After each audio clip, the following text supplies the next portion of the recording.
بہت سارے لوگوں نے یہ سوال پوچھا کہ مفتی صاحب، طارق جمیل صاحب کے بیٹے کی جو قبر ہے وہ پختہ بنائی گئی ہے، اور یا فوٹوز دیکھ سکتے ہیں سوشل میڈیا پہ، یہ ویڈیو خوب وائرل ہوئی کہ جس میں مولانا طارق جمیل صاحب کے جو بیٹے تھے عاصم جمیل، ان کی قبر کو باقاعدہ پختہ بنایا گیا، پلاسٹر وغیرہ زبردست طریقے سے کر کے بنایا گیا۔ تو اس سلسلے میں لوگ معلوم کر رہے تھے مفتی صاحب اس سلسلے میں آپ کیا کہیں گے؟ تو بھائی میں کیا کہوں گا، رسول اللہ صلی اللہ علیہ وسلم نے منع فرمایا ہے، تو حضور علیہ السلام کا ارشاد ہے کہ قبروں کو پختہ نہ بنایا جائے، اس پر تعمیر نہ کی جائے، اور قبروں پر بیٹھنے سے حضور نے منع فرمایا۔ اسی لیے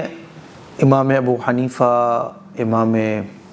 شافعی، امام احمد، امام مالک رحمہ اللہ،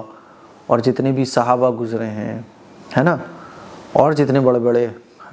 فقہاء ہیں، سب کا اس بات پر اتفاق ہے کہ قبر کو پختہ بنانا جائز نہیں ہے۔ تو اس سلسلے میں تو میں نے بہت تحقیق کی، تو مجھے تو طارق جمیل صاحب کے کسی ایسے نمائندے سے بھی میرا رابطہ نہیں ہو پایا کہ جس سے میں پوچھ سکوں بھائی کہ یہ پختہ بنانے کی کیا وجہ ہے، اور وجہ اب جو بھی ہو، لیکن احادیث مبارکہ کی روشنی میں اور تمام فقہاء کے نزدیک قبر کو ایسا پختہ بنانا جیسا کہ عاصم جمیل کی قبر کو بنایا گیا ہے، یہ درست نہیں ہے، جائز نہیں ہے، تو یہ غلط ہے۔ اب مولانا طارق جمیل صاحب نے ایسا کیوں کیا؟ اب اس کیوں کا جواب تو وہ جو بھی دیں، بہرحال یہ نہیں ہونا چاہیے تھا۔ اتنی تو گنجائش ہے کہ آپ قبر کو سائڈ سے، یعنی قبر کا نشان باقی رہے تو اس کے سائڈ پہ آپ پتھر وغیرہ لگا سکتے ہو تاکہ قبر کا نشان باقی رہے، لیکن پوری قبر کو پختہ کرنا یہ جائز نہیں ہے، اس سے حضور نے منع فرمایا ہے۔ تو یہ جو عاصم جمیل کے قبر پر اس طرح کی تعمیر ہوئی ہے، یہ غلط ہے، اور شریعت کی روشنی میں یہ بالکل درست نہیں ہے، بچنا چاہیے ہم سبھی لوگوں کو۔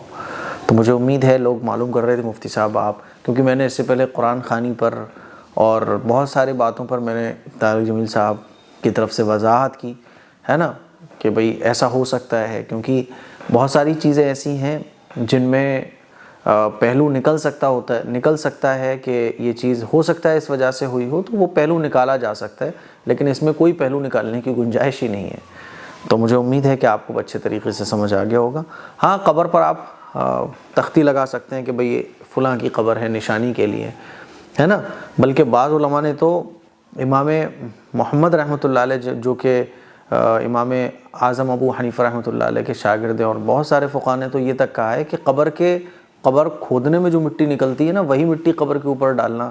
درست ہے، بس اس سے زیادہ مٹی اگر کوئی اٹھا کر ڈالتا ہے تو یہ بھی درست نہیں ہے۔ تو بہرحال جو قبر پختہ بنائی گئی ہے یہ شریعت کی روشنی میں بالکل غلط ہے۔ السلام علیکم ورحمۃ اللہ وبرکاتہ۔